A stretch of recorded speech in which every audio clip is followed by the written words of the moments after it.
I think our next speaker is going to be Cheryl Feinberg. Cheryl is the person who handles all the stuff in the background for Mark and Americans for Equal Shared Parenting. I've actually known her, or known of her, or communicated with her in some form or another since 2015. She was real involved with the Fathers' Rights Movement in Texas, and I and several other people in this room are as well. So let's give it up for Cheryl for putting together this.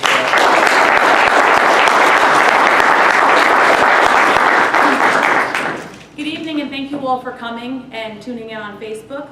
I'm honored to be part of such a strong community with such passionate individuals, not only here in Texas, but nationally and even globally at points.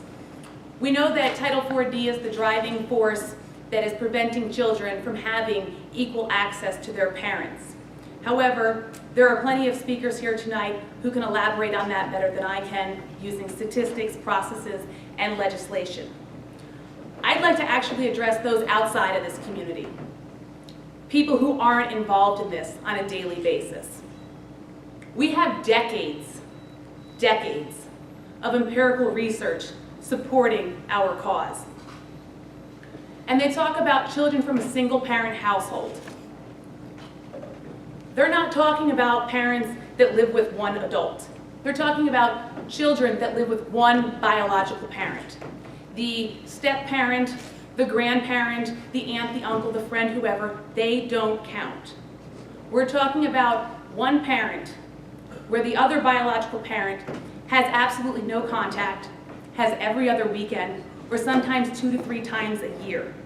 Sure, some of that's by choice, but most of the time it's not. It's forced upon the family in the courts. These children are the ones struck hardest by what I like to call societal plagues. We're talking about substance use and abuse, school dropouts, poor academic performance, truancy, mental health issues such as anxiety, depression, aggression, sleep disorders, eating disorders, mood disorders, risk-taking behavior, premarital sex, contraction of sexually transmitted diseases, teen pregnancies, and for those girls, when they get older, they're now correlating the absence of a parent to miscarriages. Dysfunctional relationships. They become actual perpetrators or victims of real domestic violence. They also have higher incarceration rates, gang-related activities, criminal activity, particularly violent crimes, and everyone's favorite modern hot topic, school shootings. To say that all children from a single-parent household will be involved or affected by one of these societal plagues is false. But they're at a severely increased risk. In some cases, we're talking 800% greater risk than children from a home with both parents or shared parenting. What's the first thing you do when you get in your car? You put your seatbelt on.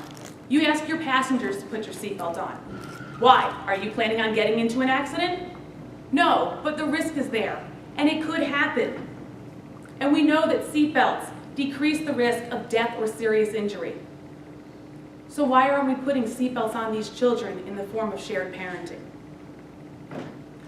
What I've noticed in nearly a decade-long involvement in this community is that when you mention Americans for Equal Shared Parenting, another organization, or even the concept of shared parenting to an outsider looking in for the first time, you get that same perplexed, strange look. They're confused. Isn't that the normal? Isn't that what should happen? And I get it. I grew up believing in justice. You had a problem, you went to court, the judge resolved it, good deal. Well, I've had experiences in family court now. I know that's not how it goes. But you take your time and you explain this to these outsiders. They listen carefully, they nod their heads, they ask questions, they even tell you the story about their brother, their aunt, their cousin, their friend, whoever. Coincidentally enough, they've had pretty much the same outcome as everyone else. They support rebuttable presumption. But that's it. That's where it ends. You go your separate ways and we lose their involvement. We need to find a way to reach these people and engage them, because 86% of voters support shared parenting. So why do they stop caring? It's because there's not that hole in their heart. They're not facing this problem every single day. fact is, this does affect everyone. Let's talk about their wallets to start. Every single person paying Social Security taxes needs to be asking, where does that money go? Who's getting it? How are they spending it? How are we making them accountable for it? And what are we losing by giving it to them? You don't have to be a child or a parent of divorce or separation to go through this. You could have the perfect marriage with the perfect kids, married to the perfect spouses with their own perfect children. That's not going to stop a child from a single parent household who is afflicted by a societal plague from robbing you, from holding you up at gunpoint, from shooting you, or whatever else may come your way. So I need to ask each of you out there who's not involved in this community directly, how are you going to explain to your loved one when one of these tragedies does strike close to home, that you sat by idly and did nothing when you were given that choice to have a proactive solution to act upon? So how can you help? Well, the first thing you can do is go to afesp.com and sign up for our call to action database.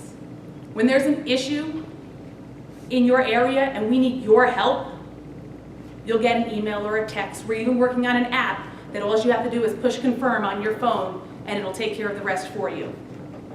We need to stay committed to resolving this issue and restoring society to the way God intended it to be. Children need both parents. Thank you.